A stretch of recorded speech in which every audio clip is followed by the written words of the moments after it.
today we got Eric Ellis on the show of Ellis, and Bury Your Dead. He's also been in Reflux. We were just talking before the show about guitars, and we kind of bounced back and forth. But Eric, thanks for being here.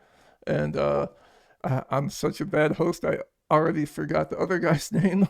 This is my beloved Giovanni We're Casanova. gonna call him Gio, right? Giovanni Yeah. Casanova. Sure. Giovanni What's Casanova. up, dude? Sure. Not much, man. Thanks for having me. Hell yeah. Yeah, glad to have you, man. I was when he said you were joining, I'm like, sweet. The more the merrier. Whatever we can fit in the screen. Yeah. Might take us a minute, but we'll fit you in there. This project. So, like this whole thing was born where it was born from. I don't know if you guys want to delve into that, but when this team was coming together, man, I brought on John Reichard on guitar. He was just the bro. Man, we were talking, and then when we started to bring guys into the fold, he mentioned Gio. At the time, I had a drummer who was very highfalutin. He had done some big projects, and I'm just like, man, I got a guy, you know what I mean? And he's dedicated to it, man. I'll work with him. And then I actually heard how Gio played, and I'm like, yeah, now that other guy's out. We're definitely,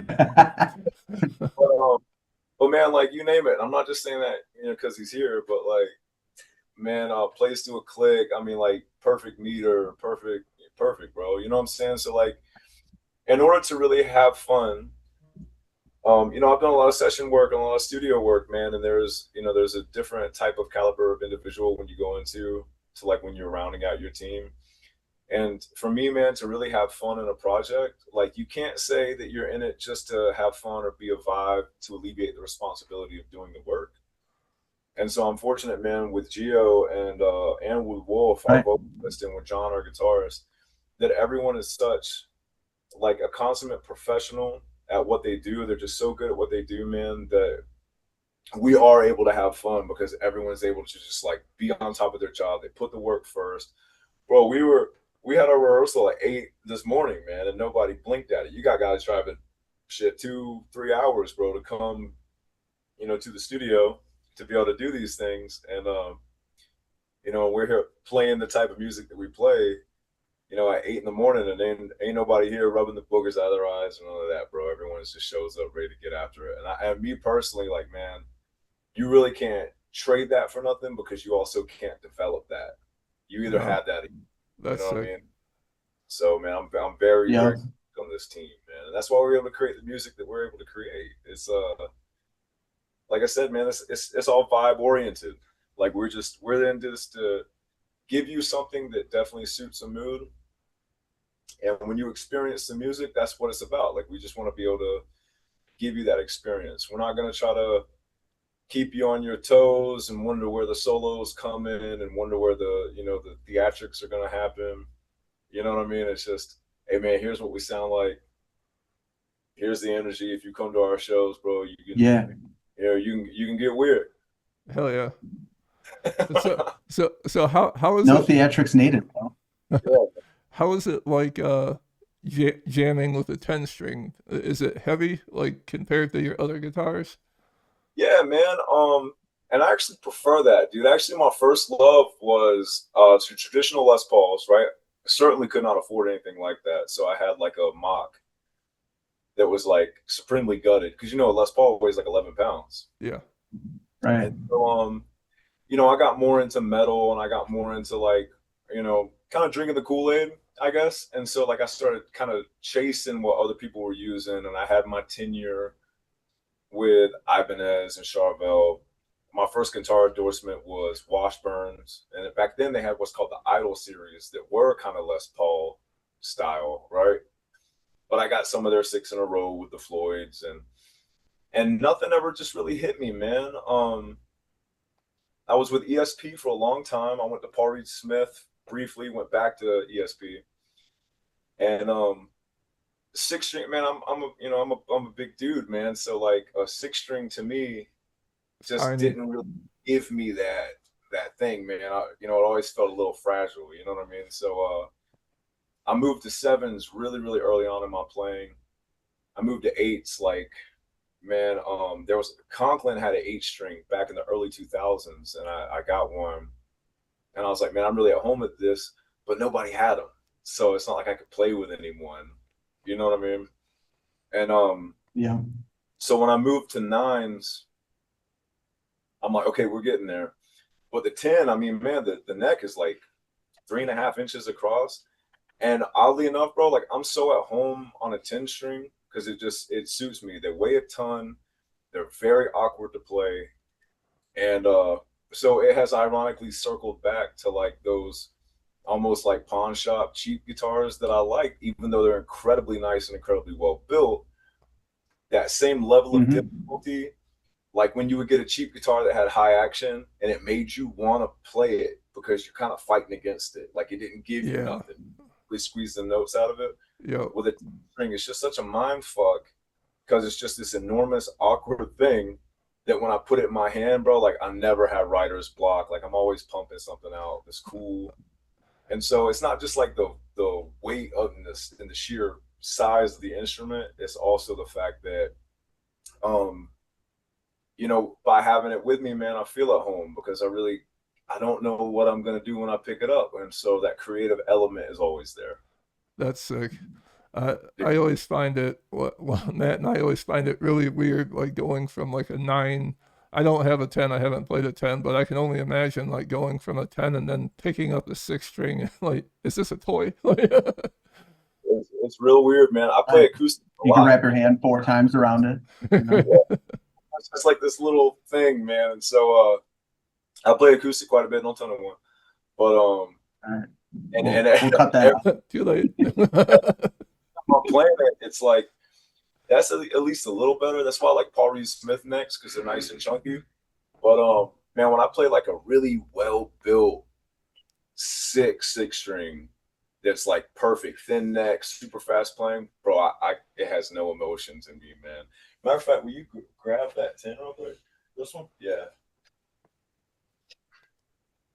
I mean, that's one of them right here. That's the boy. Woo. But even if being a 10, Yeah, man, that's what I've been looking for. You bought them all. my bad, man. I mean, I but can't find any. even the size of it is, man, like I'm cool with that. You know what I mean? Like that works. Hell So yeah, like, that's dope, dude. I think this one weighs like 14 pounds. Oh, okay. Stupid. I commissioned one recently, man. It's a 32-inch scale, and it's a single cut, like a Les Paul. So that one's gonna weigh like 20 something pounds. And I'm like, Oh man. let's go, dude. Bigger the better. Yeah. I don't know why, man. I just think I, it makes me want to play heavy. I have a philosophy on yes. tuning. I think there should be a weight class for tunings. Yeah. Yeah. But so I'm just playing, bro. Be skinny and little and tune as low as you want. I'm just playing. No, I found it really funny. After it, What ESPs were you playing back when you were I bounced back and forth, man. I had the endorsed with them? okay, so I had the H1000s. It was basically the double cut with the 3 on the side headstocks. Yeah. Those were cool, but to be honest with you, I was playing those because ESP was pushing those. You know what I mean? So they weren't really my first choice. My first actual ESP core model was the Horizon 6 in a row headstock. Those were the ones. I love those, man. And then the Eclipse with the Les Paul shape, but Slim and Bury Your Dead was playing the X-tones and the Eclipses. So I'm like, well, just to look different on stage, man, I stuck with the H's, and there's a couple photos, videos of me out there playing the Horizons. But most times, man, you're gonna see me with the H1000s, and it might look like I had the same one every single show, but man, I must have had, I don't know how many of those that were all exactly the same. They were all black with the pearl binding, and I put the same sticker in the same place behind the bridge. But yeah, beast of a guitar, Right. like stuff. But again, man, like I just never really was able to explore with 6-strings, man. The way that I wanted to. You know, like I said, man, I still play a 6-string pretty often, but I tend to gravitate towards a certain playing style when I have one. when it just comes to like the type of stuff that we're writing now, man, nothing Yeah. beats just picking up this big, heavy, dumb thing because it just makes you want to play a certain way, bro. Like that's what I get out of it. Hell yeah. Yeah, I was curious. So, Gio, now weren't you and John were in a previous project together, right? Yeah. Years ago, it was around 2012. He had actually came into Guitar Center where I was working, and he was buying a cymbal for a fill-in drummer at the time. And he had, asked me about some cymbals. I pointed him in the right direction. I was like, "You look like you're on tour." He was like, "I am." And I was like, "Show me the music." And at that time, like I was in love with this band called A Plea for Purging, and still do. They're like What a great one of my band. all-time favorite bands. And when he showed me it, Yep. it was a band that they were in called Beware the Never Ending from like years ago. And I was like, "Oh shit, like this sounds just like them." And I was like, "Dude, if that's a fill-in drummer you're buying this shit in for, let me be your drummer." And I literally harassed them for like 2 weeks. Had a band and they were just like, "Yeah, dude, you know what you're doing." And I was like, "Yes, yes, I do. Like, please." So, and they took me out on my first tour, and I was with John. We did Beware the Never Ending, and then after a while, it turned into Second Death because of like so many member changes and everything. But now it's back 360. John had left the band, and now we're back together again doing this project. And that's pretty cool because he was a person from an original band that I just, started playing, not necessarily shows, because I've been doing shows since I was like 16, 17, but from a first touring band of a band that actually got taken seriously. So now I'm like doing that thing again with him, and it's cool because I knew he was a person that really actually cared about his gear. And so it made me care about my gear. You know what I mean? Like when you have those type of people, instead of just some dude just throwing the shittiest fucking cab in a trailer and throwing his guitar in the corner, and everything's just looking all fucked up. You shows, it's like it looks too entry level band. It just looks too it's just right. But as soon as I saw the way he took care of his stuff, I was like, it'd be tight if I did that. And then I started doing it. So now it's like I got bags for all my stuff. I take care of my things. My heads are all new. Nothing's scuffed up. I keep my stuff away, pack all my stuff up before I even talk to friends after we play. So it's pretty cool being in a band back with him. Yeah, that's a good point. I think I was just gonna say that I think the tour thing too. Don't you feel like, I mean, that's your bread and butter, right? It's like if you don't take care of those things, you're in trouble, right? You have to. You're playing these things every night. These things are getting destroyed. Even if you're nice enough to let another band borrow your shit and they mistreat it, which happened tons of times. Now I just don't let anybody borrow any of my. Dude, like, you can borrow this, and they're just like, bam, bam, bam, treating it like shit. You're like, dude, it's a drum. We went through a thing, man. These guys, because John uses Vader and I use Diesel.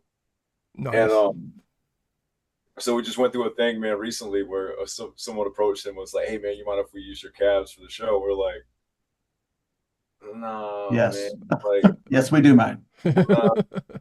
So, like, man, being on tour for so long, you never know where you're at. You know what I mean? Like, especially because the best venues are always in the middle of nowhere. You know what I mean? Or the worst parts of the city, anyway. Right. And man, we're from Jacksonville, so we get that. But like, when I would walk into a venue, I didn't know where I was at, bro. Texas, California, whatever. I'm just on the road. But when I would see that band that had their stuff set up on stage and they had like nice stuff that was taken care of, but like I'm 100% gonna watch that band. Yeah. And if I come into the venue and they just got like, I ain't gonna name brands because you get what you got, and everyone can make it work, bro. Sick tones can come out of anything. Yeah. But at the same time, like if I'm just passing through from point A to point B and I take a look at that stage and I see that you guys like don't respect your equipment and you guys just got something that's kind of like haphazardly thrown together, it's just like, man, my proclivity to stick around to actually witness you guys is gonna be less than I would have if you guys would have had nice stuff. And nice stuff doesn't always mean that you got to like spend a fortune to get it, man. Like you can just have some clever stuff. Yeah. Right. I think I agree. Yeah, dude, you could have a Squire Strat, but like you got a weird little amp combination. You got some pawn shop stuff, but if it's clever, bro, like the chances of someone actually watching your band, if you got cool stuff that looks nice and is taken care of, is way higher than if you just got your whatever sitting up there. You pop on stage with an LT25. Yeah, bro, like yeah, man. I mean, if you think about, look at Agile for instance, in 2010, that era when they were kind of like really popping off, and but nowadays you get people that'll kind of talk shit and be like, oh, well, they're not built well and this and that. But I disagree, honestly. bro, and what's crazy, the one that I bought, which was used, and I was blown away. Bro, I've just ended up, man, just gravitating back towards Agile because they are the ones that build the things that I want. And so now, even that I've commissioned new stuff, I'm just like, well, here's the specs. You know what I mean? Like, but bro, I've cycled through a lot of guitars, and I don't really have a lot of like forever guitars. You know what I mean? Like, I've had some cool stuff, but like if it goes, whatever. If someone's interested in it, like they want to buy it or whatever, like, you know, whatever. I would much rather have something like if I don't use it that often, and that's just that thing for that person, and they're interested in it, man. Like, you might mess around and end up with that for a birthday present or something for me. But as soon as I land on Agile, I'm like, dude, the build quality, the craftsmanship, they're just really well thought out. You know what I'm saying? And like, yeah, but they're not for everybody. But that's like, you could argue into the minutia of like what works for what kind of player or whatever. Right.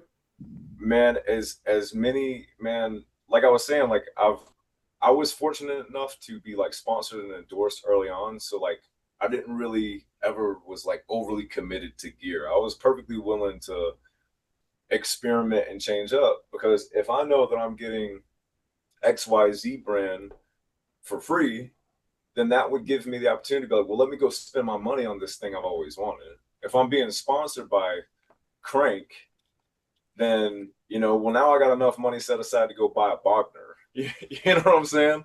Hell and yeah. if that Bogner put in that Crank, then Crank ain't it no more. But I know I'm probably not going to get sponsored by a Bogner. So I say that to say, I've always given myself the room for experimentation.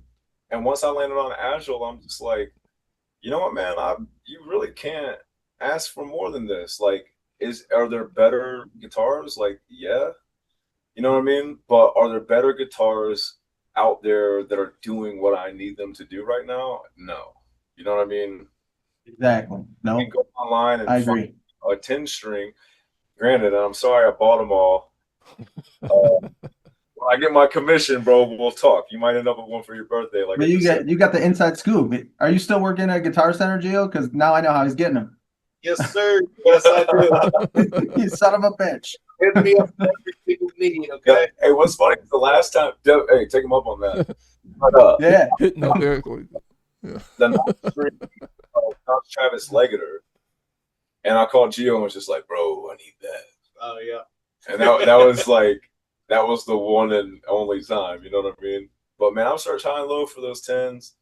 10s are just, and it suits what we're doing. Like, you know, we're not.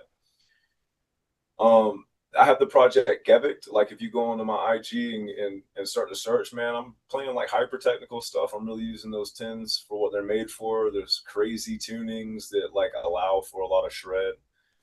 I'm really into non-linear, difficult for the sake of being difficult type of music. But for what this is, it's just, man, it just feels good. Get on stage, I got this huge thing hanging off of me. It's just this incredibly low note. As soon as you hit it, everyone in the room is just like, what the hell is happening? Like, and that's about, you know, that reaction, bro. Like, that's all we're trying to give you. Yeah. You know how that makes us feel when a band goes on stage and they ring out and you're like, oh shit, what's about to happen next? Like, bro, we're giving you that. The stank face immediately. Yes, dude. Oh yeah. I had it the whole song. Yes, dude. So what's your guys' plan for this? So I don't know if we talked about it on here yet. Did we talk about August 1st?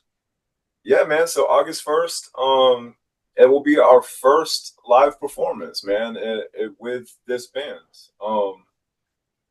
And fortunately, man, we're on a show that is Southpaw in Jacksonville, hometown heroes, man. They're the bros. They put us on. And it's a lot of hometown bros, man. Shout out Zip Tie, Trauma Code. I feel like I'm forgetting someone, man. My bad if I'm forgetting you, man. We'll remember. Yeah, I need to have the flyer hanging up. Well, I know. I was just gonna say, but it's the bros, man. Like Southpaw is the king of the city right now, man. And for them to put us on their hometown release, it's our hometown too. And so it's just all love and respect, man. So that's August 1st. We're jumping out there. We have more opportunities that have been kind of like growing exponentially as a result. And so The Answer, 6-song EP, of which Manners is on. We just shot a music video for that. That's coming out next week. And we already have like the next album written, man. So we wanted to put the EP out. We know all the rules with, you know, the algorithm and put out one song a month and blah, blah, blah. Oh, yeah. We get it, but we didn't want to do that. We wanted to say like, hey man, here's us. Here's a body of work that you can actually like listen to whenever. You don't got to wait for us to put nothing out, man. Here's a 6-piece nugget. You know what I mean? And you want with that, and then trust and believe. Next month we'll have another one for you, and after that we'll have another one, and after that we'll have another one. So yeah, Matt and I've been fighting the algorithm for a year. Yeah. I just shared Sean my monthly listeners the other day, and I thanked him for being one of the 6. Hey, yeah, man, that's a big deal. You know what I mean? Because at the end of the day, man, we have to really ask ourselves: is it quality over quantity? Yeah. A lot of philosophy Right. goes to that. You know what I mean? Like you can make the argument for, you know, how big of a role that your metrics play in your system of vertical leveling as you move forward with your musical career. But the fact remains, man, that like when you got that core group of guys who just like really care, it's just different, man. It's gonna hit different. Like we all have our independent groups, man. Shout out Dreamus Watkins, bro. I send him all of our demos because I know that he's gonna give me like honest feedback, not in the form of criticism, but in the form of just like, this is on brand, this sounds great in my truck. And you know what I mean? Like it's sometimes, man, it just comes down to the factor. I'm not going to be able to do that with the million people that listen to Bury Your Dead. You know what I'm saying? Right. I can't shop a demo and be like, hey man, how you sound? How's this hit? Because at some point, man, your band starts to scale to a level to where like there's a degree of anonymity that you're really not going to get the type of wealth of feedback that you're really looking for, that you really need, versus having those like 6 core listeners, those 600 core listeners, those 6,000 core listeners who like actually give a fuck about your material, man. And those numbers might not be the coolest when stacked up against somebody else, but you know what, man, it's gonna come. You keep doing what you're doing, and yeah, that's a good way to put it, man. I would much rather have like a dedicated core group of guys, man, who you know that when you jump out there, they're gonna come, and you don't have nobody, you know, spinning you. We've both been in the game long enough to know what it's like that if you got a show on Friday, someone's gonna call you on Saturday and ask you where the show is. If you got a show on Thursday, they're gonna call you on Friday. And I was gonna make it, bro. Man, I ain't trying to hear none of that shit, man. Like, because you got a room full of people here who wouldn't. Right. I respect the people who are there, not the people who aren't. Oh yeah. Yep. Yeah, man. And it starts with that core group, bro. So like, I respect that, bro. If you're a good band, you're a good band. Like, I don't need an algorithm or a arbitrary metric to necessarily like outline that for me, especially when you see how much game you can put into making yourself appear as if you are a bigger artist than you already are. It's like, that's the game. And what is a game? You know, that's the willing acceptance of made up rules to overcome unnecessary obstacles, right? So there is a willing acceptance of these rules to become a big band. And then the unnecessary obstacles that you come to be part of that is like the marketing, paying for ads and paying for this and paying for that. So like the people who are really winning are the people who like you're giving your check to make your band look like it's bigger than it is. But we somehow forget those 10 people who were on the front row that've been singing your lyrics this whole time, man. Like, I never forget those people, bro. And neither will you, because you know, that's like, look at how you just put it. You know what I mean? Yeah, no, that's and even with us doing the podcast, Sean and I have always said, like, I don't care if, you know, you're an internationally touring artist or if you're a guy down the road that makes beats on his computer, or girl, doesn't matter. We like to have anybody on, you know, and that's what you, just like you said, those are the people that are going to stick around, and someday they might carry you along onto something, you know what I mean? If you know, you share the wealth. And that's the thing, man. Hey, there's going to be a lot of bests, but there's only one first, right? Yeah. And so when you have that first guys to really do it, and you have that first thing to whatever motivated you to say, like, hey man, let's do this for real. Like, man, you stand on that forever. Yeah. It's when you become the best and the greatest, and now you have to change and you have to pivot to say, like, well, what does that even really mean? Who are you comparing yourself to at that point? Exactly. You know? Yeah. So you keep grinding it out, man. Keep showing love to, like, the people that you respect. And really, man, like, that's all there ever is to it. Like, there's that meme of me going on right now with Jada Pinkett. Oh no. Oh, I have not seen it. Yeah, I'll send it to you. But man, dude, that was at Download Festival, man. There was like 80,000 people there. And so it's just like, that was a big level, man. Here I am in England on stage with Jada Pinkett, you know, getting weird. What was that, like Wicked Wisdom or something? Yeah, so I worked with Overbrook prior to that, and I was doing like movie soundtracks and folio work and all kinds of other stuff. And then there's a European tour, Wicked Wisdom, where the guitarist couldn't come. We had done Ozfest with them the year before, man. You can say what you want about the band, but they spared no expense to fill that thing up with session artists who were super dope. Great group of guys, man. And but yeah, man, so I went in and filled in for them. But it's just like, when you reach a level that is that high, but it's also so manufactured, because it's not like the band earned that, right? They got the position because of who they are. But that's cool. Like, you can't take nothing away from that either. They are who they are because of the people that they have been able to work with throughout the years. So, like, at no point can you punch a hole in that. But what you can punch a hole in is somebody botting their plays up and botting their streams up to where they appear as if they're a bigger band. Yeah. And then you see them take the stage and they're not prepared for what that looks like. Like, that sucks. You're right. That's a huge difference. Remember the MySpace days when you could do that? You could make it look like you had 100 plays in a day or some shit. Yeah. Get thousands of plays, and then you go see them live. Right. People there. This is like, yeah. That's what I don't think Bury Your Dead was doing that. Just saying, but man, maybe we should have. I don't know, but no, Bury Your Dead, man. Just really, we got a lot of traction. Kind of the same thing that I was saying about Ellis, man. It's for real. It's like, everyone was playing like kind of below their level. We came from shred bands, right?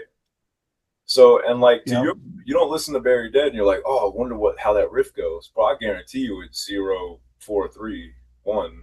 I can guarantee that's somewhere. But that was the point. We're just like, what is the most effective thing that we can do?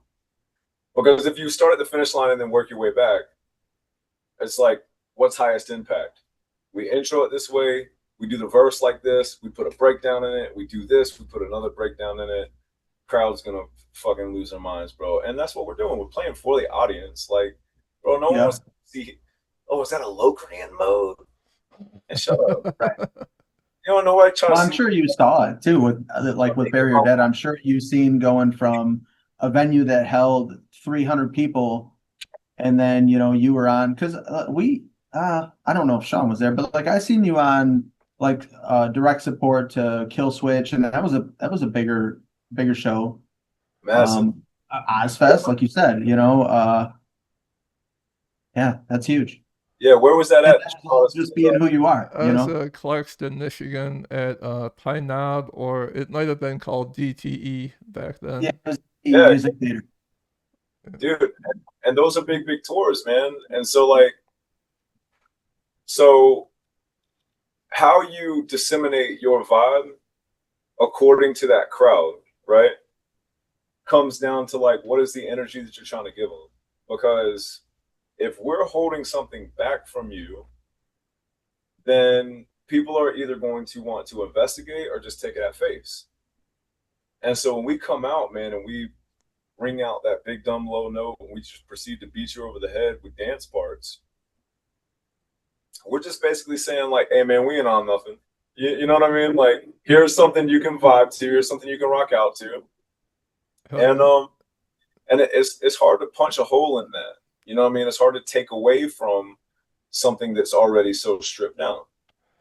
Hell yeah! I've always liked your energy when it comes to rhythm, and even going back, there's lots of other bands like Bury Your Dead, but you guys had something. You had your own thing going, and I remember even listening like before Cover the Tracks to like the EP with the Bury Your Fucking Dead, like that first EP, and like I was like, this is sick. Man, hey, that song is one note. You know what I mean? Like I don't gotta send nobody the tabs. Somebody could pick the guitar and just tune the top string to spaghetti, bro, and we can play along. Now we're hanging out. Yeah. I think so. We have a friend that I want to say that you might have been. You might have been gone at that point, Eric, from the band. But do you know Bloodline Calligraphy from up here? You know that band? Can you hear me still? Yeah. Okay, we have a massive thunderstorm. I don't know if this is gonna. Yeah, it shut off for like 5 minutes, 5 seconds there. Oh, but yeah, calligraphy is fucking dope. Yeah. Okay, you do know. Okay, yeah. So our Sean and I's previous bass player one time got to play that barrier, fucking dead part for some reason. I don't know if they just allowed him up on stage or what. So it's like a pivotal point for his. He talks about it to this day. Nice. Yeah. Let's see. So August 1st. What are you guys doing? Can you hear us? Are you there? I think they're frozen. You guys, you don't have to be that still. We can. Man, they're really good at it. Yeah. They might have lost connection.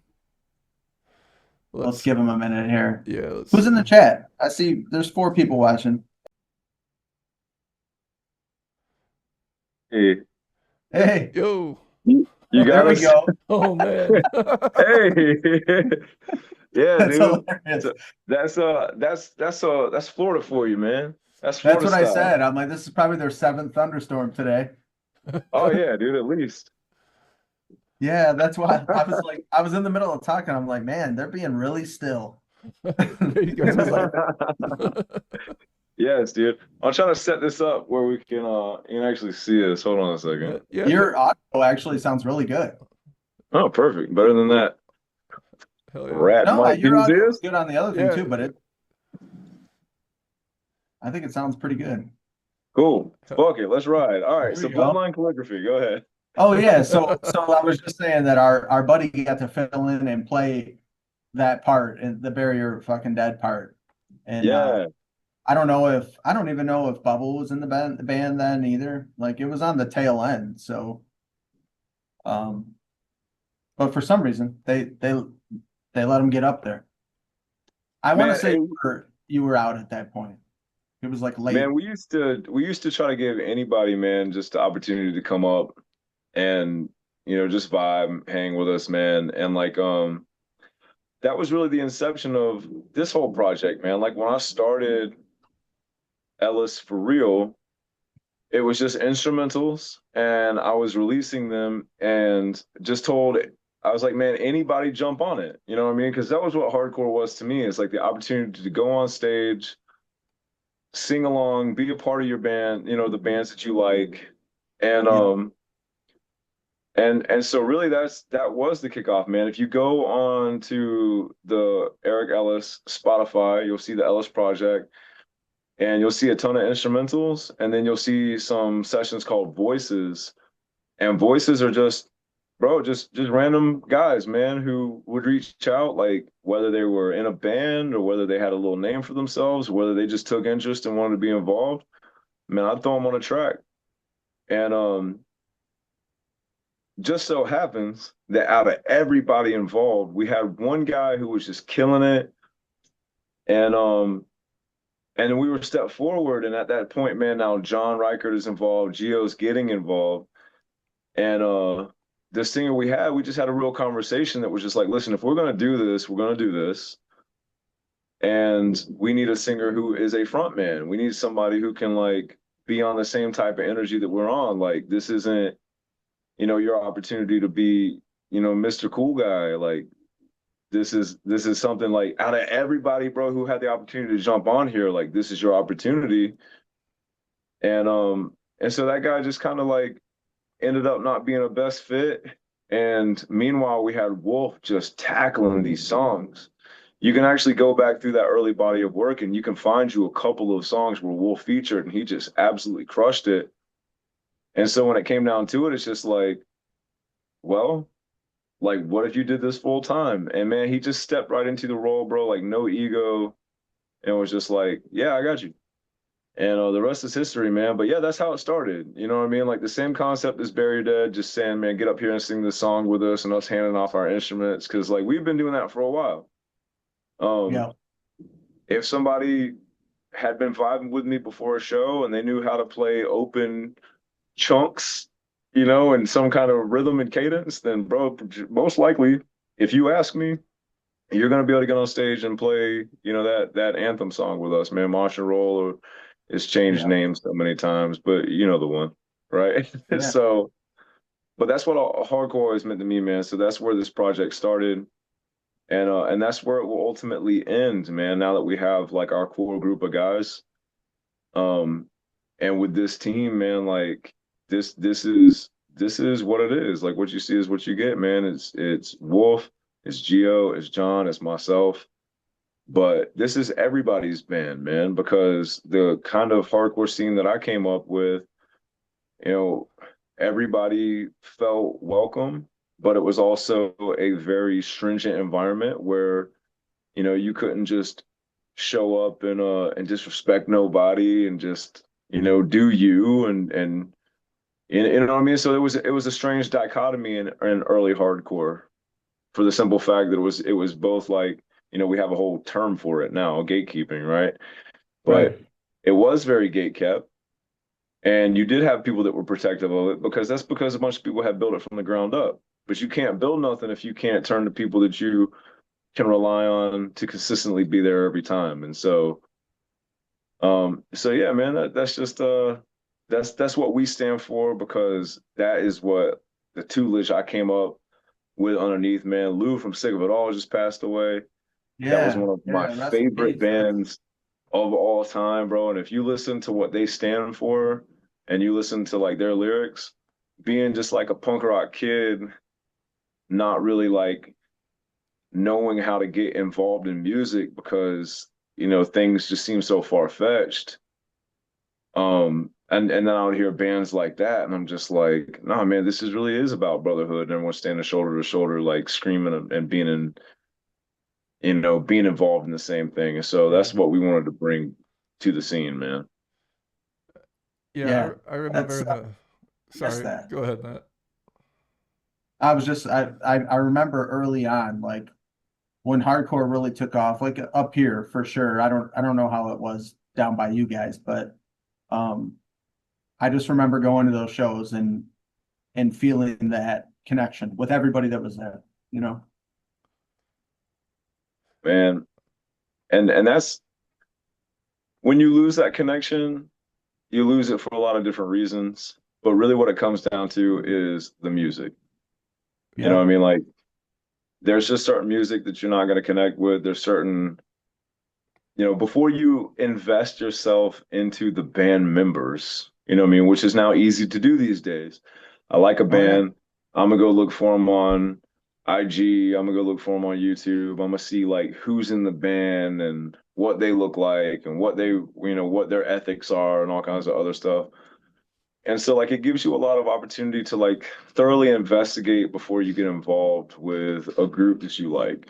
But it always starts with the music, because if the music is shit, then you don't care if they're like further Right. investigation proves that these are really great guys. You'd be like, oh, great, and that's cool that they're great guys, but like I'm not vibing with that music that they made. And you Yeah, don't have to vibe with every band, but it's like it's good to know what they're about.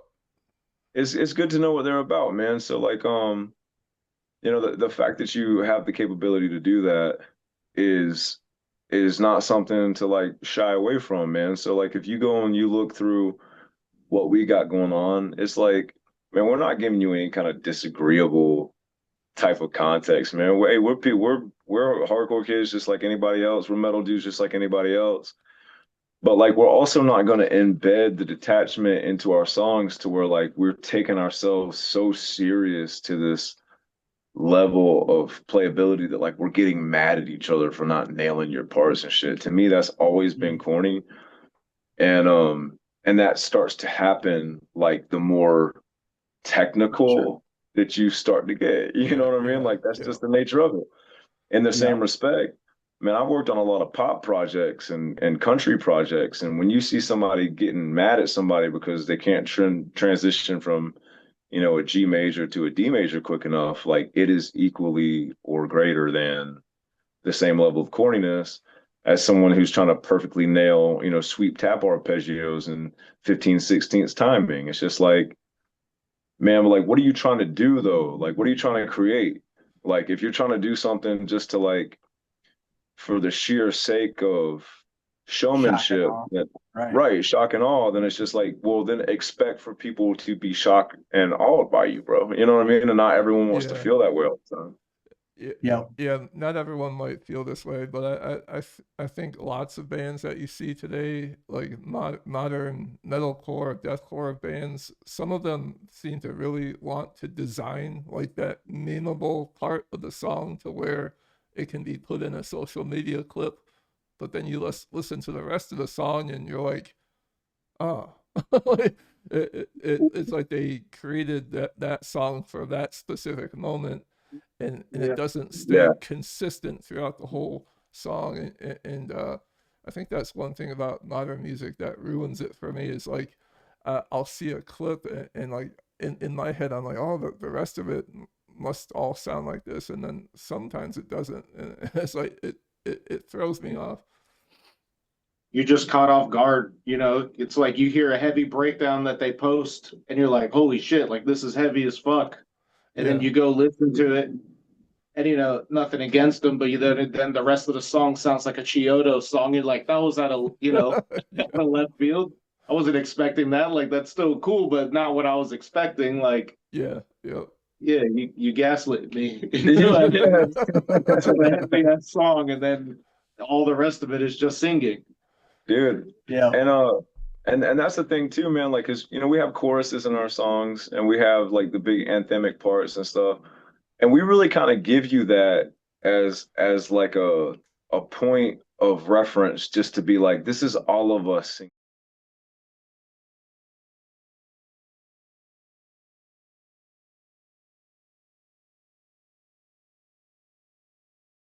I'm not Daryl Bluebell from Black Sabbath.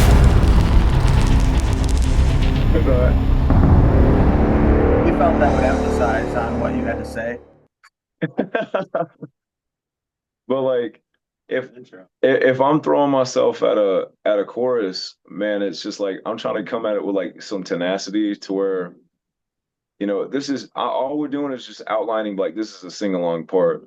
So like to your point, it's just like when you create songs that are clippable for the sake of saying like here's this pitch shifted massively heavy breakdown, and then I go listen to your body of work and I got to like look for that because it's the one crowning moment of your stuff, then it's just like, man, what like what is like the mathematical probability that I'm actually as a fan who's trying to get involved, and now I got to go seek and find parts of your tracks that I enjoy.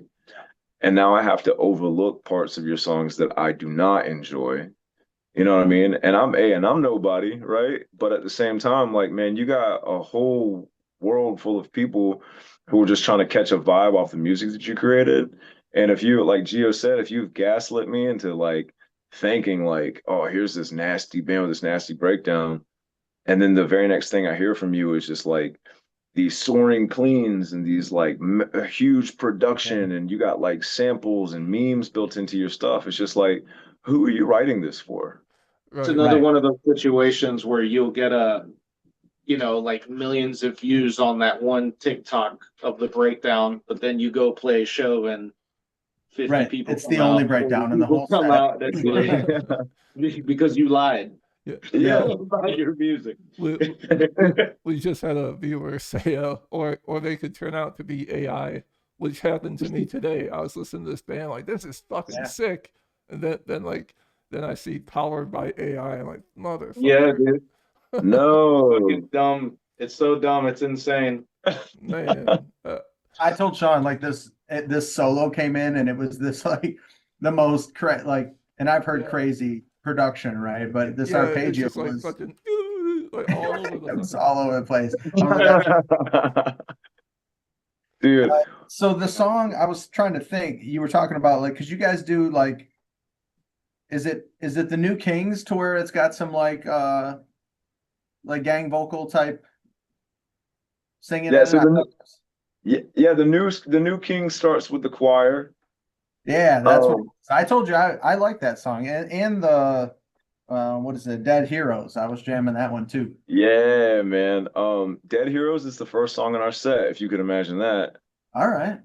Yeah, so we come right out of the gate swinging with that one. And the Dead Kings, man, for us, like, okay, Kings.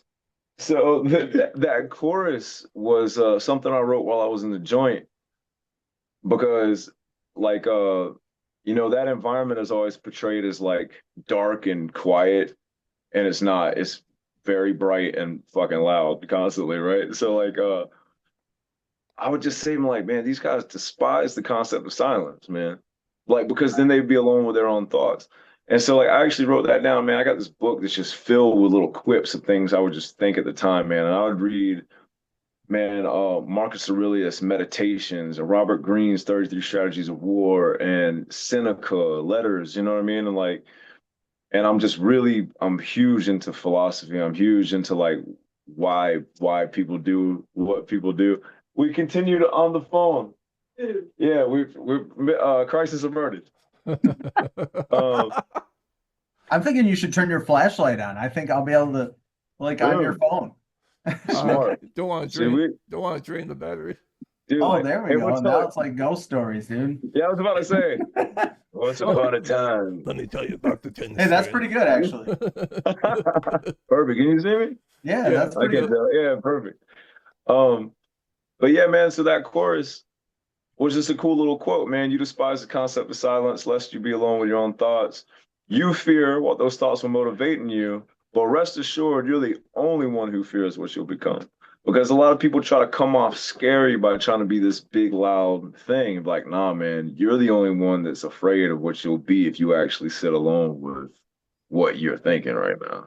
Yeah. And so I was, man, fortunately, when we were laying out the chorus and we were putting it together, started to add like the big choir parts beneath it, man. And we had some cool vocalists make their contributions to it.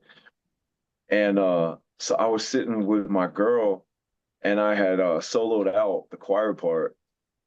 And I was just like, dude, listen how good this came together. And like, it just sounds so cool. She's like, you should start a song with that. And I'm like, done, copy, paste, boom, drag it to the beginning.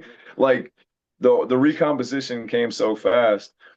And really, man, we just did that to just kind of like, to really let people know what those lyrics are, man. If you go and listen to our lyrics, man, you're not going to catch us, talking that shit. I know that's cool. Again, there should be a weight limit to shit talk lyrics, or at least credentials, some kind of fact check. I don't know. That's just me personally. Because I think the tough guy stuff can get it's exhausting, man. You know what I mean? Like, Yeah, but it can be it exists for a reason though too, bro. Because hey, man, you know, a lot of that music also it touches people too because everyone needs to achieve their catharsis in a different way, right? So I get why it exists. I get why it's kind of coming back, but to see like our lyrics versus like this kind of drill hardcore stuff is like, man, I did 14 years in the feds, dude. Fuck, I look like sitting here talking to you about some tough guy shit. I came out without a mark on my face, dude. Do the math. You know what I mean? So I ain't gonna sit here and talk about how you need to run it up and it's on site and all kinds of other stuff. Man, I lived that life 24/7, 365 for 14 years straight of my adult life, bro. I was a fucking gladiator. I'm not gonna come in here and talk about how you can do this and do that. Man, what you so upset about, man? Go Right. You know what I mean? Yeah, Be about a that. different situation when Don't you bring became a that statement, to you know? music where people are trying to have fun. That's it. Yeah. No, It's, for you know, sure. say something and stand on it. Yeah, it's one thing to be able to, well, and just like you're saying, like it's one thing to be able to take a situation like you know, being incarcerated or whatever, and having having the positive end of it come off like you're saying, instead of just being like, yeah, I, you know, shanked a dude and you know, I'm just saying, you know, the Yeah, man. stereotypes of prison that are real too, but And you know, and I've been in the type of places where the stories are made. You know what I mean? right. And No. but like I'm not coming to a show to try to broadcast that because that's exclusive to me. Right. Now, yeah, nobody knows about if you. I could help somebody get through their circumstances by them hearing my story and seeing my attitude towards it after the fact, bro, like that's not survivor shit. No, I'll walk the gauntlet. The reward for walking the gauntlet is having walked the gauntlet. That's it. There's nothing waiting for you on the other side. It's Right. not like you get, you know, you get your trophy for having gone through it. Like Man, you're just going lucky through you it got through is it. going through it is the reward. Walking it is the reward because then you're gonna realize, man, I've walked a lot of gauntlets in my life and I didn't even know I was walking one because I'm just that dude. Yeah. You know what I mean? And so for me to see somebody who is like, man, all due respect to the bands that do that, but when I hear that, now like we were talking about, now I gotta go look at you. Yep. And I'm looking at you and it's just like, man, what are you doing? You know what I mean? Like different strokes for different folks, man. I get it. Listen, I love tough guy shit. And there's some tough guy bands, man, I really vibe with. But at the end of the day, man, like you're a performer and you're performing. Because if you were really standing on that stuff that you're talking about, then you wouldn't be on stage in front of a bunch of people singing it. You would be in the trenches doing it. So it's like at one point it becomes life imitating art, imitating life, imitating art. You know what I mean? So like, man, I've walked that. I've been on the yard, and so like 11 yards actually. And so when that becomes your reality, I don't know if you can see this poodle right now, but we have a Oh we have no. an appearance of a I let we you. have an appearance of a floofy poodle. Speaking of being a tough guy, Okay. we have the appearance of a floofy poodle right now. But Awesome. but yeah, man, like that's my whole thing is just like I understand why it's out. I understand that people are gonna need to be able to catch a vibe. Hey man, sometimes the best thing, like if you're not that type of dude, sometimes the best thing for you to do is to get in your car and listen to stuff like that and just be like, yeah, motherfucker, that's how I feel. But then what happens if you act on it, man? And now you're responsible for that. And now you got somebody ending up in a yard where a guy like me is there and I'm cool. But like I really did it. You know what I mean? Yeah. Now and now what? And not in a tough guy way, but like now what, bro? Like your whole identity is like that, and we're supposed to be Like hardcore kids. it's not something that Like let's not defines glorify you that later part of it. on, you know? Right. Like we can talk about it. You can sing about it, man, and put it on a record, bro, all you want. But like, um, is that who you really want to be? Push comes to shove. I always feel having a like, fun conversation. What was that? I was gonna say, I feel like if you were using it, if you were using it for therapeutic reasons, right? Like Yeah. if singing about it helps you get through something, whether it's something traumatic in your life, or that's a different story. But if you're just gloating on it, I have no idea, but I would like to think that nobody's there to gloat on it, you know? And hey, bro, and if you are gloating on it, like put an address on it. Right, right, because You know it's what I mean? questionable, right? And then produce your work, Yeah, because that's what it is. Because yeah, if you're just like, yeah, man, it's on site, so on and so forth. By the way, this is what I did last time that I encountered. You know what I mean? Now it's like, shit, you're telling your story at this point. And yeah, again, like, let's not view things through the lens of violence or being tough or nothing. Let's just look at it for the facts. Like, if you're telling your story, cool. But if you're just up there just kind of like pantomiming yeah, how you think it would go, then right. come on, man. Like, The again, Ja like who Rule of you know. yeah, like who are you making this music for at this point? Because like what if your show were full of that, bro? I've lived in a room with 200 motherfuckers who were on that. And I gotta tell you, man, it's exhausting and tedious and fucking really lame. Yeah, It's not like tough, like, oh yeah, man, everyone here is on that bullshit. Man, for what? right. Right. And to relax. Dude, so I was curious, and so you were in Bury or Dead, and something happened where you were somewhere and you got like jumped, right? Isn't that kind Yeah. of okay? How bad was how bad a shape were you in? I never heard nothing. I was always curious, like, That if you don't want to talk about anything, that's fine. yeah, Oh no, bro, I'll talk definitely. about whatever. No, man, I got hit. I mean, long story short, man, I got walked up on with a gun. Um, and the guy was walking up non-committal, like a gun, not triangle up, punch out gun, but like Right. gun. You know what I mean? And man, he was close in the distance with me, man. Anyway, we got to tussling over the weapon, and then his boy hit me in the face with a hammer. I thought he shot me Oh my because it gosh. just everything went white, and I'm like, oh shit, I just got shot in the face. Oh But god. no, just hit with a hammer. Okay. Um, and then he hit me a second time with a hammer on the back of my head. And Holy and then shit. from there, man, it was lights out for a minute. After that, I came to in the ambulance, and then but yeah, that put me home for a little bit, man, and that was pretty much like the beginning of the end of my tenure with Buried Dead. Yeah. Um, I was able to go back out on the road, man, but like things have spiraled quickly with where Barry Dead was at in their career and where I was at with my personal career doing management and production. And like now I'm home and like they're doing their thing, man. So and I kind of felt honestly like, man, we were torn in support of the self-titled record, which I really, really believed in. That's when Mike Terry had come into the band. Shout out Mike Terry, fucking Yeah. the GOAT, bro. Honestly, man, all due Like Terry, respect, come on the Matt show. Bruce. Yeah, Mike Terry, get on the show. All due respect to Matt, man, and I love his era, but the Mike era was really cool to me. Yes. You know what I mean? Like that was my best time that I had in that band on the road, just as a group of guys. That was a cool time for me. Yeah, I feel Like that. like from a listener standpoint, I really felt like the band had evolved into what it was meant to evolve into to be, you know? Man, and I appreciate you saying that. Mike is a very creative person, man, and he's just a real go-getter. And Matt leaving is a testament to like him not really being that much of a go-getter because he fucking quit, right? So like at the height of our career. Yeah.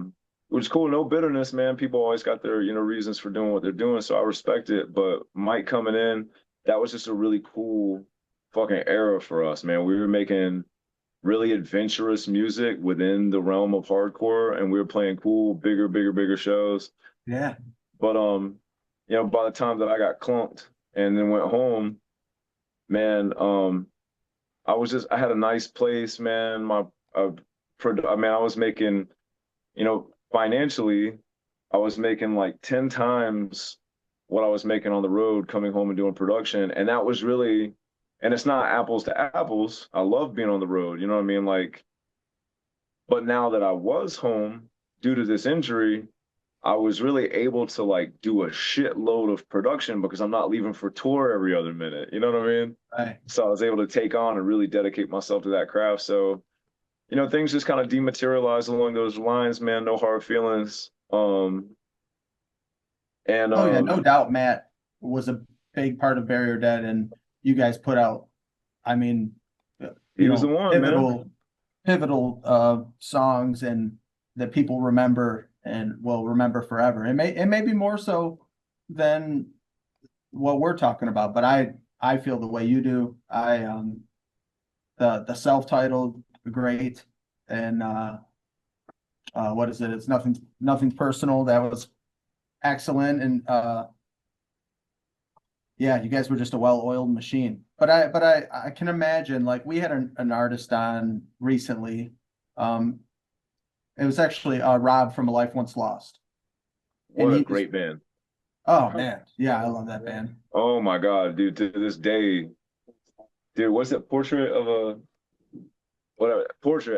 Oh my God, Yeah. dude. Yep. The very first take it down, take it down. Hey man, what a Yeah, great band. and we told him, I was like, dude, I was like, you were kind of like ahead of your time. You know, I mean, like, maybe, yeah, maybe too ahead of was their doing time, things, dude, honestly. you know? Yeah, for sure. Yeah. I think they were a little too ahead of their time, man, because they didn't really have any, they were so beyond the scope of what was happening in hardcore, and they weren't like metal enough, you know what I mean, in the generic way, Right. you know what I mean? Because Yep. like if you really listen to what was considered metalcore back then, they didn't fit that. No. But they also really didn't kind of fit with hardcore either. But like, dude, if A Life Once Lost came out today, where's their 20-year reunion at? All these other bands are coming out. Where's theirs, bro? If that band came out today, man, people would lose their fucking minds. And they only tuned to drop D, and I love that about them. Right. Still heavy as shit. Yeah, dude, I love low tunings. Obviously, I'm a caveman. But the fact that they always just tune to drop D, I'm just like, that is the heaviest decision in the world. Bro, Earth Crisis, Glassjaw, Life Once Lost, drop D it is. I mean, today you can just use a pitch shifter. Go down lower. Yeah, right? Yeah, man. But yeah, what a great band, man. So I was just gonna say, like, with you talking about stepping away from touring, you know, and he mentioned that too. He said, you know, you kind of look back and there's no regrets, right? You tour a decade or longer, but you come back and you're like, man, like I can breathe for a minute, you know, and there's things on the outside that, you know, maybe you've been putting on hold, and now you can kind of, you know, whether it's building a family or, you know, starting a production business, or so respect to that, because I'm sure the road isn't easy, right?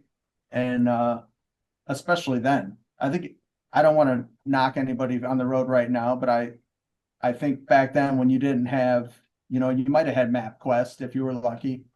That's you funny didn't you have mentioned cell that, phones dude. where you were using Waze to go everywhere, you know? Bro, you would print out MapQuest and put it in a binder, and then try not to confuse that binder with your CD binder. You know what I mean?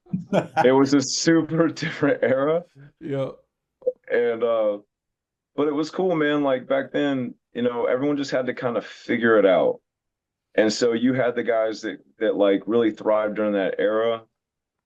And so when you would come home from it, there was this ironic kind of like spillover of like, well, we just had to figure that out. And so now you're just a figure shit out type of dude. Right. And so when you come home, like, bro, you would seldom see somebody that was like a heavy tour, like a heavy touring musician in that era that doesn't have something going on that's like relevant these days.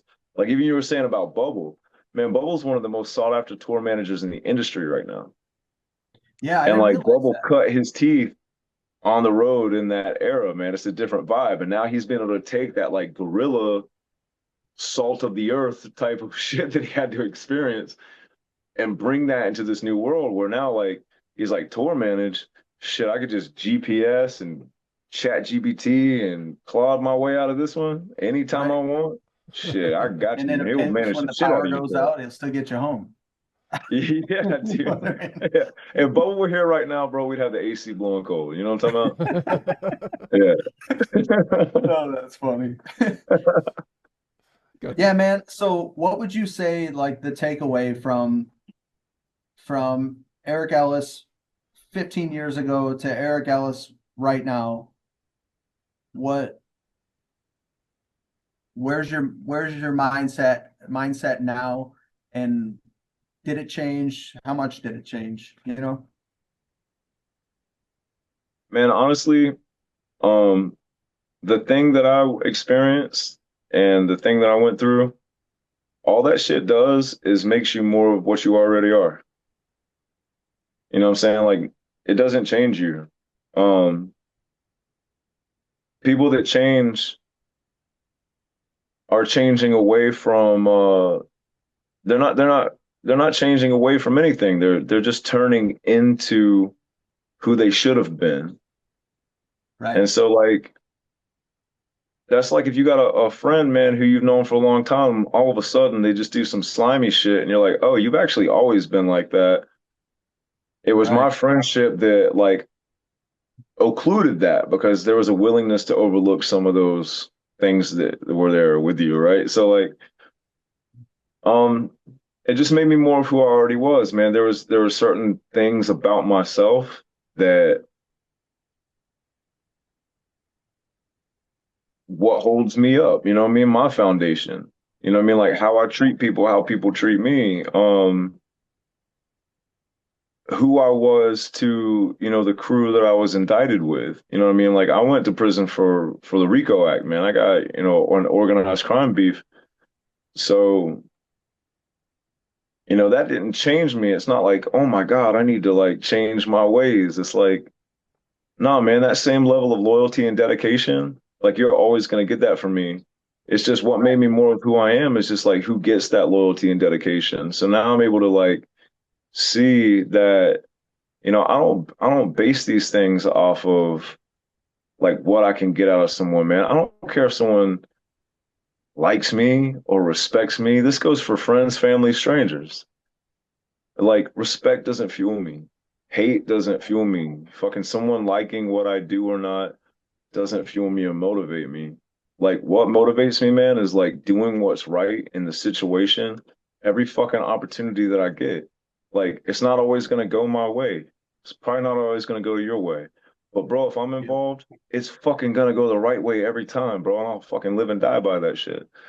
So the 15-year gap really just stripped away all that little goofy bullshit to where I would entertain fuckery regardless of Right. who it came from, mostly myself. When I I would hear have that that, dude. vibe on something, yeah, man, when I would have that vibe on something, or if I wouldn't know if like, man, I'm unsure of this, bro, there's no such thing as probably, there's no such thing as being fucking unsure. There is a yes or a no. Anything that is not a yes is a fucking no. A maybe is a no, and I'll think about it is a no. A probably is a no. You know what I mean? So for me, you're never gonna get that. It's a yes or a no, bro, and we can move forward with it. If everybody wins every time, then that's what I'm here for. Bro, my team is gonna win every time, man. That don't mean trying to serve an algorithm or trying to get a bunch of numbers or trying to get a bunch of like applaud or a bunch of people trying to pat me on the back, tell me I'm doing a good job. Man, I don't need none of that. I just need to know that the right thing was done in a situation where the wrong thing could have potentially been done if it was left up to someone else. Yeah. And that could be as innocent as it could be anything. Just like you said, you could you turn right when you should have turned left, whether it's a career move or a life choice or whatever it may be. And Yeah, man. I think with age comes that a little bit too, right? Because I always tell people, I'm like, they're like, oh, let's say, Matt, you're a good guy. Yeah, but 5 years ago, I was a turd. Like Right. I always feel like five years ahead of. I look back at the previous man. I'm like, what was I doing? You live and you learn, and you move forward, and you just build on that, and you surround yourself with good people, like you got going right now with Yeah, man. your band and your family, your girl, and uh, This poodle. yeah, You see Pat. this Shout out to the dog. Pats out there. Yeah, now I can. Yeah, we can. Oh, yeah, that's awesome. Yeah, Yeah, man. and I was gonna say that, like I told you the other day when we were chatting, I was like, I can tell that you're a driven person. And obviously your portfolio shows that, right? Like you are in a successful band, you're about to be on the path of another successful band. You have a regimen that is it's very what do you want, thought out. And from my outside seeing in, like I told you the other day, like I see you put material out, you're consistent, and in the chat here, someone else is Amy said the same thing. She's like, he seems like a really solid guy, and then you really are. You could tell. Man, well, I appreciate you saying that, man. But you know what? And if I was a huge piece of shit, you should be able to point that out too, man. You know what I mean? Someone should be able to see from a Oh, mile off what your character is. There should be no confusion about who you are, mm-hmm. man. Yeah.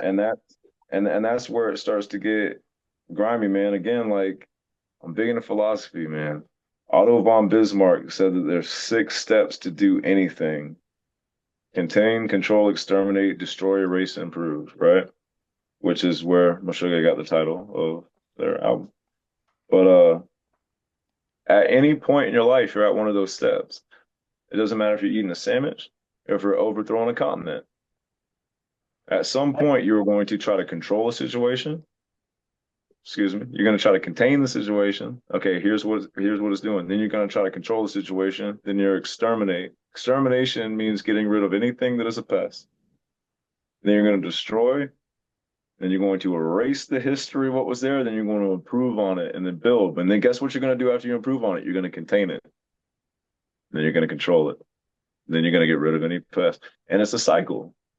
And so we're always at a point in that cycle, regardless of what we're doing, man. So, like, if you see somebody and they're campaigning towards something that they believe in, you should be able to immediately say, like, oh, they're containing the shit out of that. They're Right. controlling the shit out of that, right? Or they're destroying that. They are erasing that. But what people don't understand is the destruction is a part of the whole process. So there are times in our lives where people will only come into it and see us destroying something and say, nah, I can't be around them. He's destructive. Man, you don't know my campaign. I'm two Right. steps away from being able to improve on this thing, but I got to have the constitution to tear this motherfucker apart first. Yeah, that makes sense. That's I've it, never looked man. at it that way, but it definitely I mean, we've seen that from time and time again for sure. Of course, man. Where people come into your sphere at, if they don't have the vision and they can't see, like, okay, yeah, I get it, but here's the next steps for that person. There's only one thing, and it's cyclical. Yeah.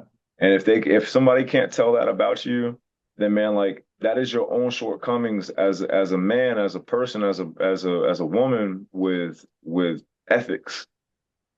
Because when someone comes into your life and that's in that moment, freeze frame, that's who they think you are, it's because you are a wishy-washy person. It's because you are trying to acquiesce and make it make sense to them. We measure sacrifice by what we gain. We measure compromise by what we lose, man. Don't compromise for anything. They tell you that's how relationships work. Relationships work through compromise. No, fucking don't, man. Anytime you compromise your ethics, you're always gonna feel spite towards somebody else. And maybe that's immature to some people, but nah, what you're doing is you're confusing the terms. What are you willing to sacrifice? If we Yeah. gotta make a trip, we gotta leave something behind. Bro, I sacrificed everything. I know what it feels like to literally be in a concrete room with a light above you. Nothing in that motherfucker, dude. Stripped down naked. Nothing. All you got is your mind and your body. So like I'm willing to sacrifice a lot, but that's my sacrifice.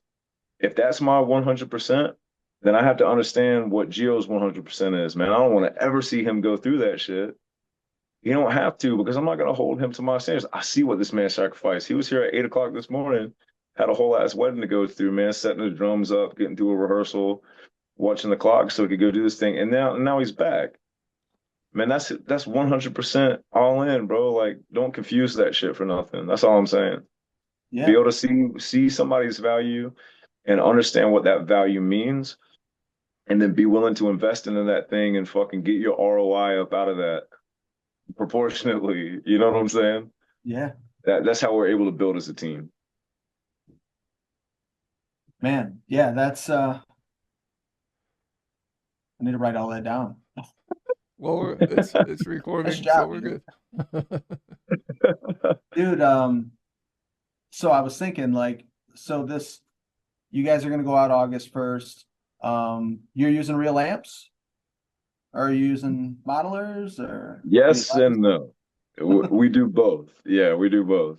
Okay. We Like actually just patching did and shit or we did a rig rundown today, actually, man. But so then John we don't uses have to say it then.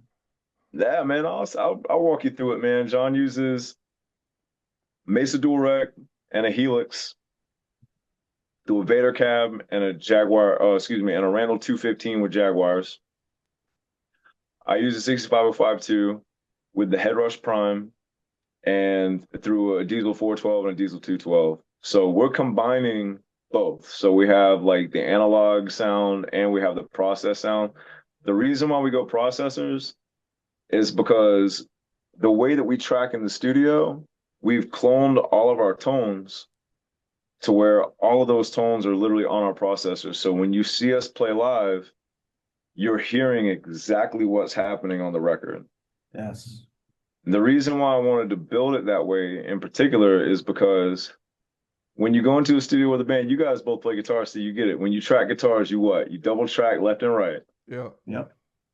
But when you go see a band live, it's two guys with one amp apiece. You're literally hearing half of what you're hearing in the studio. Yep. That's true. So John and I both have our whole left and rights mapped out and modeled on our processors. Plus, we have the analog tone. So what you're hearing on our record, when you come see us live, you're hearing twice of what's happening in the studio. So that was the idea going into it. We're just like, we're going to give you exactly what you hear on the record, plus some. Hell yeah. All right. Yeah, Gio, man. how about you, man? What are you rocking for the live? For I do use triggers. Started using those like a couple of years ago when I did like a tour with a band called Widowmaker and Obliterate. Oh, nice. Both those drummers were using triggers. I was, fucking intrigued. I was like, wait a minute, dude, how are you going so fast? Like, what's this whole thing? Like, I want to hit that 30-second note fucking speed. And they literally showed me, and I tried it on their pedals. And that was the main difference, was just the pedal upgrade that I needed, because I was using Speed Cobras, but those were so heavy, they felt too laggy. And then I just hopped on some Pearl Eliminators, and almost immediately I was able to do it. So of course you have to clean it up, practice the method. Once I started doing that, I mean, I like my kit besides my snare drum, and I don't tune it too high like a lot of new people do because they want that, ridiculous ping. Which I get it, that's tight, but I mean, everybody's kind of doing it. I've always got a lot of compliments on mine. Mine's just big and fat. I have that 14x8 snare with that half Kevlar marching head hybrid. And then for my toms, I use hydraulic heads, which are like these 2-plies with little drops of liquid in between. So they give you those low fat studio tones. And then for my cymbals, man, I just like them massive. It irritates me when I step on a friend of mine's set and I'm crashing on a 16 and an 18-inch cymbal. And I'm just like, this just sounds puny. So right now I'm using two 23-inch Sweet Rides as my crashes because they wash real nicely. but they actually have like two different tones, so I'm able to actually use them both. I have a big Mino Classics metal like bell ride, the 18-inch. I have a China, of course, two little splashes in the hi-hat, and the hi-hats are the HHX Complex series, which were like $600 for the pair, like a high 500s. But I mean, just the live kit, I like it low, big slaps, but also big giant cymbals. Like I don't want you to hear me crash that cymbal. I just want it to be like a huge washy sound the whole time. Besides the China and the hi-hat, you know. And if you hear in our recordings, so are you doing man, like you'll hear that you don't have a lot of like it's not a lot of like thrashy type of cymbals. All the cymbals are kind of in cymbal land. You know what I mean? Because his hands and his feet are so nasty that we don't want to like lose what's being showcased. You know, his syncopations are so perfectly metered that now we know that we can write in this direction. That like the last thing that we want is especially like when I saw his kit, because I saw Thomas Hawk from Meshuggah use rides instead of crashes, and I was like, this dude gets it. Because anytime that you see that, when you see someone using like enormous dark cymbals, you're like, this dude's feet are going to be so nasty. Right. Because he's not creating any kind of tone that's going to be in the way of that. You know what I mean? Yeah, that's a good way to look at it too. And especially with the sound you guys are going for, I think that makes sense, right? Because just to make it sound huge, you know? Yeah. Like one song, and I know we all love it. It was that Laid to Rest by Oh yeah. Yep. We all know it. Yeah. Hearing that song, I don't think a lot of people pay attention to it. There's a part where he's literally crashing a splash cymbal. But that part annoys me so much. And I'm just like, I love this song, dude. I remember playing it on Rock Band and just like memorizing the guitar parts so I don't have to look at the TV to play it. You know, but it always bugged me because every time I hear that part, and it's different. A lot of people like it, but the drummer is just smashing on a splash cymbal. And I'm like, this sounds really weak. Yeah. It could sound massive if he was just crashing, you know, a China or an actual huge crash, but he's doing it on a splash. And I hated that. And I was like, let me steer away from that by using 223-inch sweet rides. Yeah. You know, You probably just ruined that song for me. Now I'm going to go back and hear the splash. You'll hear it. You're and then you're gonna be like, wow, you might be the person that's like, I think it's tasty, but then you might be that person that's like, you're right, that sounds really weak. That's not cutting through at all. That's so funny because I just finished the song and the breakdown is riding the splash the whole time. Yes, dude. Yes. It can work. It can work, bro. But I like the stuff to sound massive. Even as China, because like obviously gravitating to where the China happens in a song should mean something, right? Sometimes we come right out of the gate and that's the first thing that you're coasting on. But like his China in particular just sounds like just a dying man's cough. You know what I mean? It's not like a nice, brilliant China. It's just like it's just so aggressive. XSR. I used to have like the holy, you know, the Chad Smith Holy China one, and it gave you that nice crispy sound from like Messengers by well, Jesus Christ, how do I not know that? August Burns Red. You know, everybody loves that China. Yeah. Oh. But then I got the Oriental China, but then I'm just not, you know, I'm not trying to cough up $400 every time I break a China, even though I get the coverage on them. But I got the XSR one just to kind of cover my ass for a little bit. I've been using this cymbal for like 5 years now, and it still hasn't broke. And so I'm just like, damn, I'm kind of stuck with this one. Plus, it sounds decent. I'm good. It's fine. Yeah, for sure. So you're not doing swivel technique then, right? I am not. No, I'm all heel toe. I tried the swivel technique, man, but that's just for people that really I love drums, man, but I'm not trying to sit there for like practicing for an hour on a certain technique. Like I would do that with like the blast beats and everything like that. And I'm not the best drummer in the world. Like the two other bands that I mentioned earlier, like Obliterate, Widowmaker, the drummer to Widowmaker is Steven Sanchez. Like that was our first tour together. We toured for a month, but now he's the drummer to Angel Maker. That dude's a fucking robot. You know, he has all his videos now. He's endorsed by Mino. He has every time somebody asks me who's your favorite drummer, I'm pointing to that dude because you can't fucking tell if it's like fake AI drums or it's him, but it's literally fucking him. Yeah. You know, I think you so have good control with the heel toe. You know, thank you. I swivel, you can appreciate still go that. fast, but I would think you have Oh. more control with the heel toe, in my opinion. I feel like you do.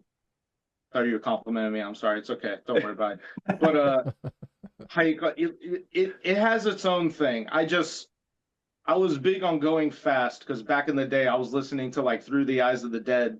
And I was Yes. like, dude, I can go that fast, but I lose control and the power is not there. How are these people doing 30-second notes? We thought it was So fake. powerful. I don't think I ever believed that they did it.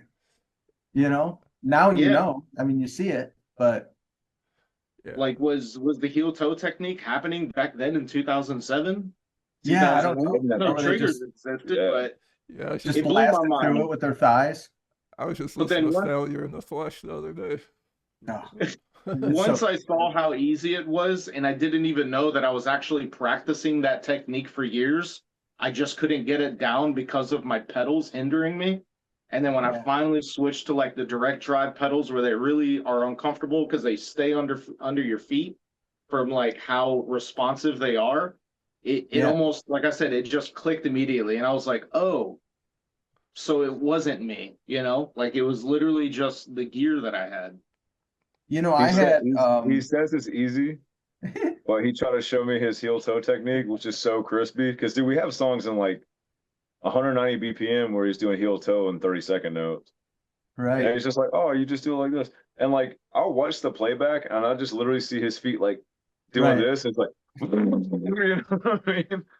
And I sat down and dude, I felt like I was trying to write left-handed. I'm just like, it's like, oh, you just do it like this.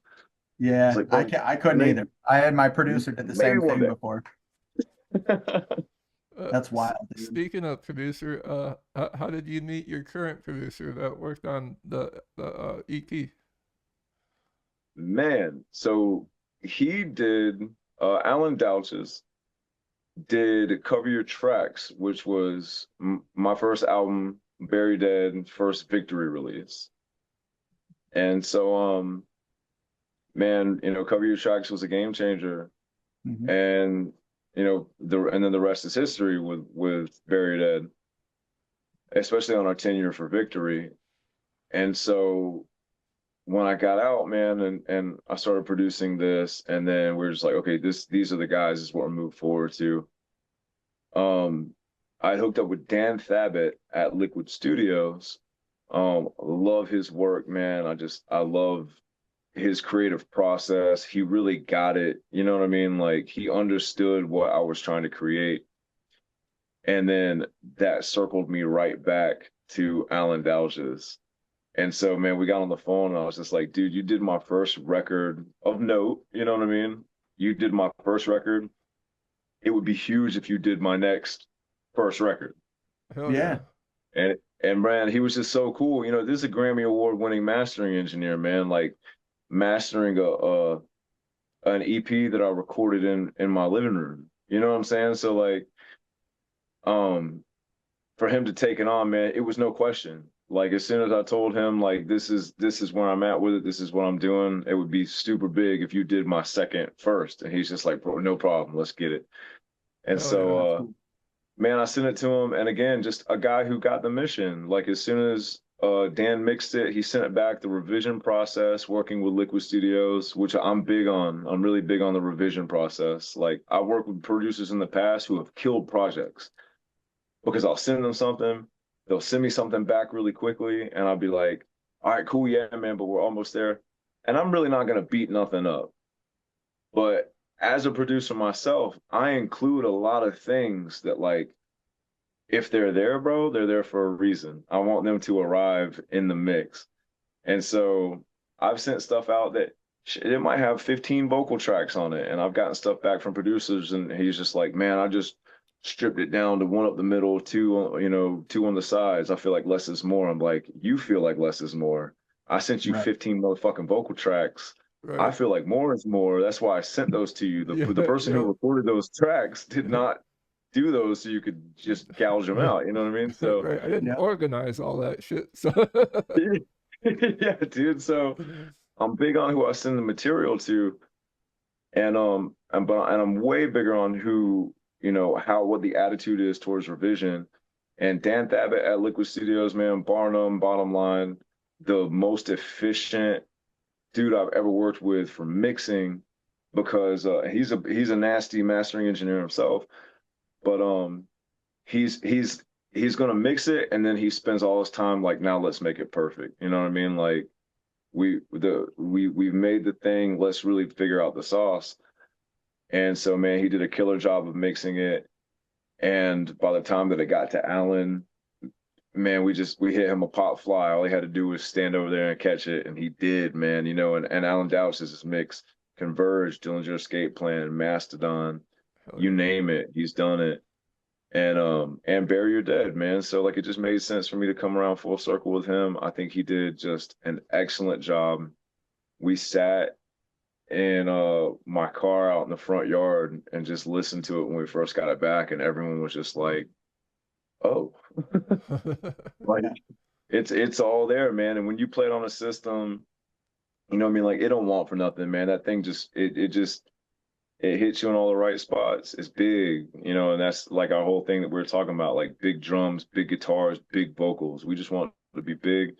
Man, we're not trying to write cute, nuanced little compositions here. You know what I mean? We wanted it to be big. We recorded it big. We wrote it big, man. And then Dan Thabit, Liquid Studios, mixed it big, and Alan Douches at West Side Music mastered it very big. And so it was cool, man. For me, that was a very full circle moment.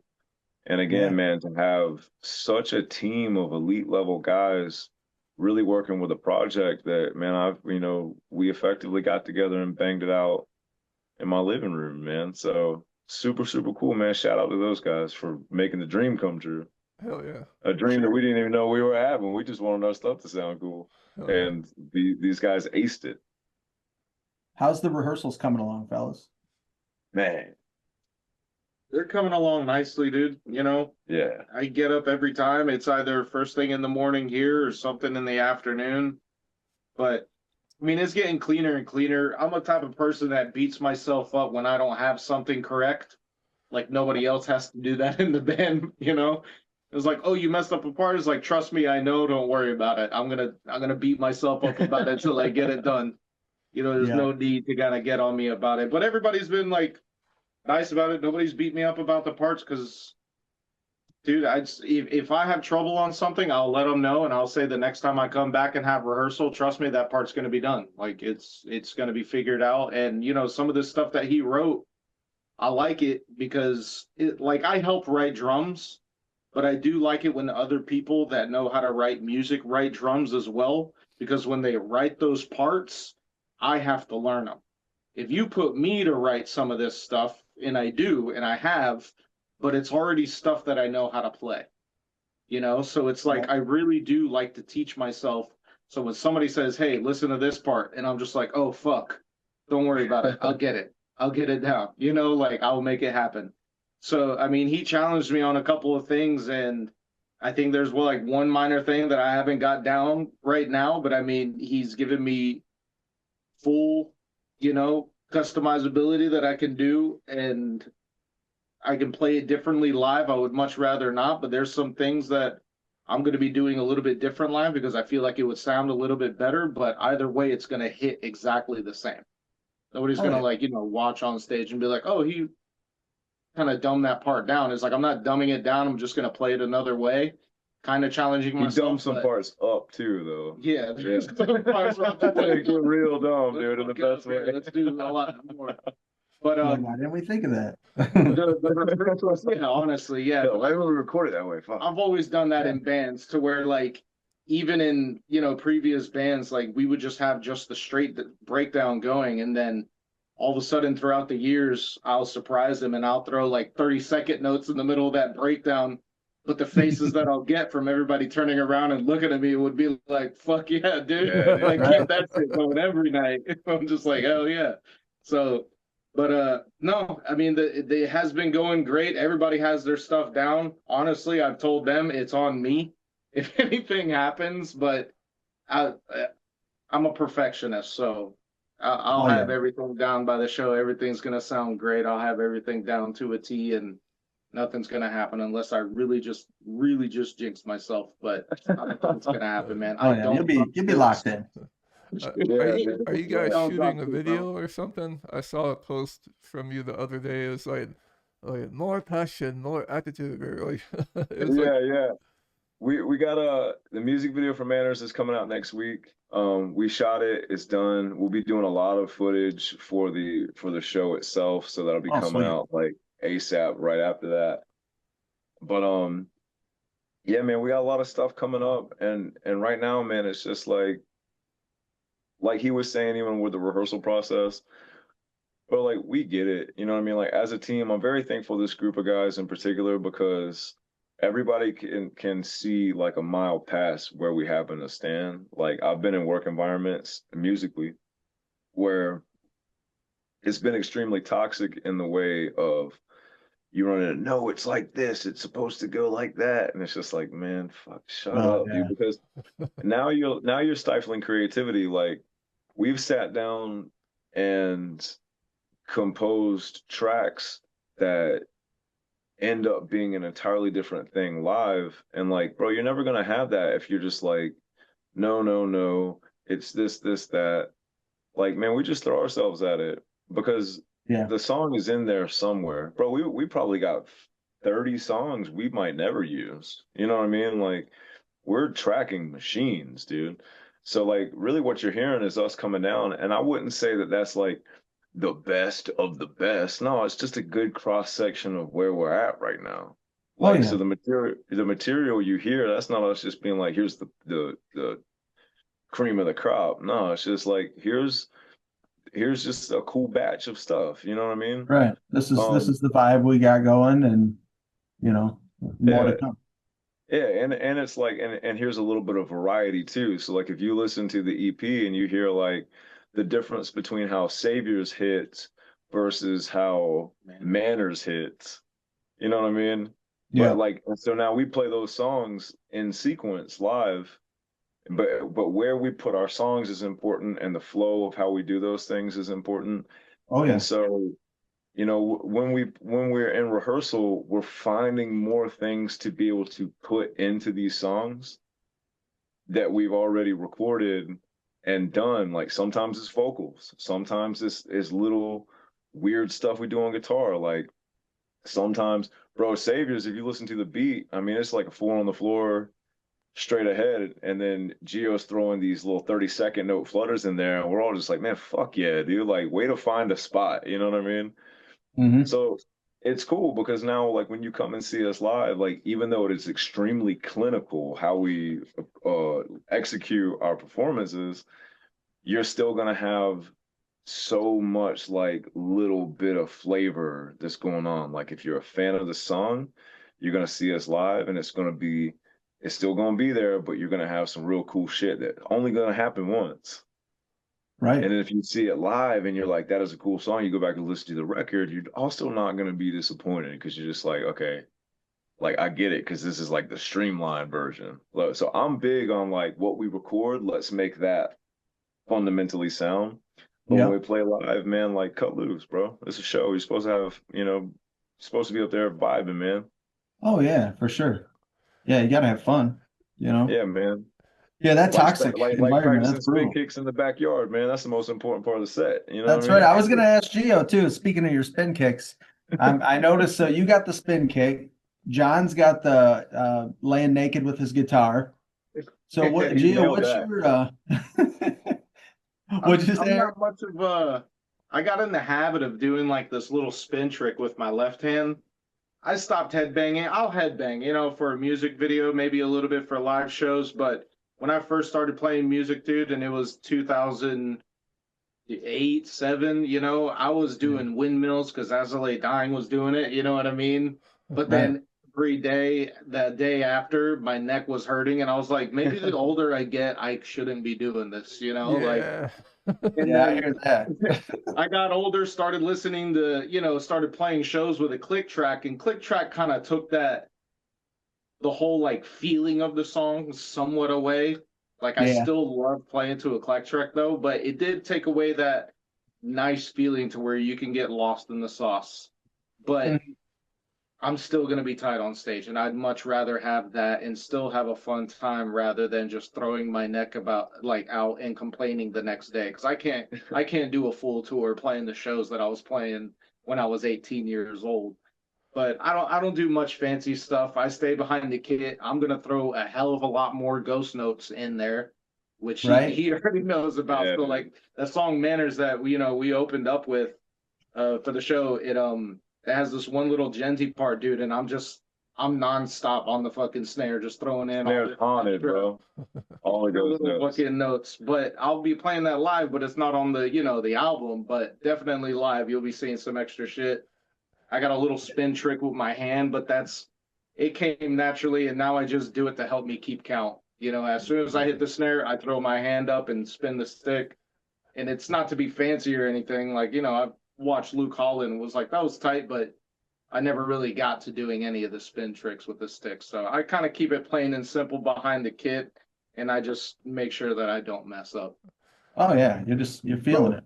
I and understand. what's cool, man, like little known fact about why having a bunch of ghost notes is cool on your snare is you're also showing the audience that your snare isn't triggered.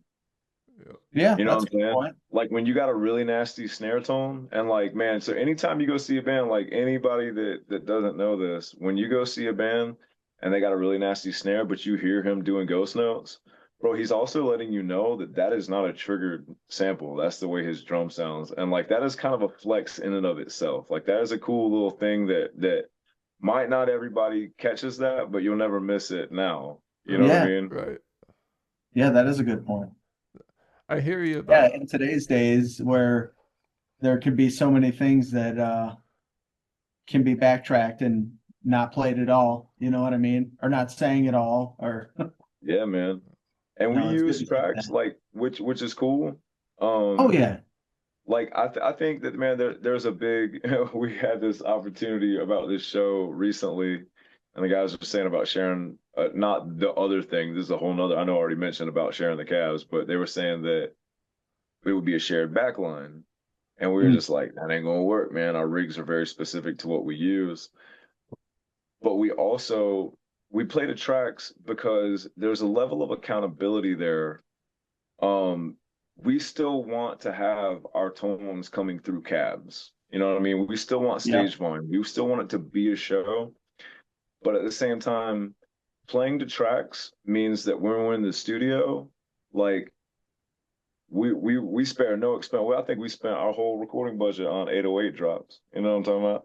Yeah. So they're gonna be in there. The little risers and the little sounds, the things that push one part into the next, like those are the types of tracks that we involve. So when you don't play to a click, you don't have the ability to like embed those things, or you have to like trigger them manually. It just becomes very tedious. They're all over the place. And so it's one of them things. It's just like if we're not playing to a click, we're not gonna put those things in our recording. Yeah. If we do play to a click, we can really put a lot of stuff in our recordings that really gives a lot of motion to the song. Like we're not going to be punching in like a bunch of stuff that we can do. We're already doing it. Right. But it's just like all those little sounds, those little swells, those little things that just give the material motion. Like those are the types of tracks that we embed into our stuff. I really enjoy when I watch a band where it feels like I'm watching a movie on stage. Yes, dude. I don't get really much enjoyment when a band's just like, here's the first song, boom, knock it out. You hear nothing in between. Here's the next song, boom, knock it out. You hear nothing in between. But if they come out with like a huge intro that sounds massive and then some minor things in actual of the songs that they have, it just, for me, like it just sounds much better. It's just more enjoyable rather than just like, hey, show me what your music is. Now it's like, hey, show me how you make your music. Like, no, I agree, man. I definitely think exactly that. I think that it's important to have all those little add-ons, if you want to have, like your lo-fi playing off in the background as you're building up and stuff like that. I 100% agree with that. Now, if Yo, you're just blatantly not playing any of it, that's a different story. yeah. I played some shows where like it was backing track drums Yeah, and that's wild. backing track guitars, and the people on stage are a guitar player and a vocalist. Yeah, And it's just like Yeah. fill the band up first, man, and play your show. Don't do this. Yeah. And that being said, bro, like we both come from the background of like putting your stuff on stage and playing shows. Like I respect that. You know what I'm saying? Like I love a band that can get up there and plug in and ring out and get after it. You know what I mean? Mm-hmm. So like that's cool. That's cool. I love that. You know what I mean? Like nothing will ever take away from that. That's the type of music we came up on. Yeah. But like for us personally, we all just so happen to just be like, how can we make this more of an experience? And like, how can we make this like so hyper involved that it just ends up being a cooler thing for everybody? And that just so happens to be like we're in an era where we have the capability to bring more of the studio to the stage. Yeah. We all have like a production acumen to some degree. So it's really easy for us to like agree, like, is this element going to go into the initial recording? Yes or no? Is this going to follow us on stage? Yes or no? Like, now what's the coolest part of this to where, like, as this happens, the crowd knows? So if you have a little riser and then a quick pause and then an 808 drop, you can have a crowd full of people who have never heard your song before, but they're like, oh shit, it's breakdown time. Yeah. Like, ain't no confusing that. I know what that means. That's funny. Hell yeah, dudes.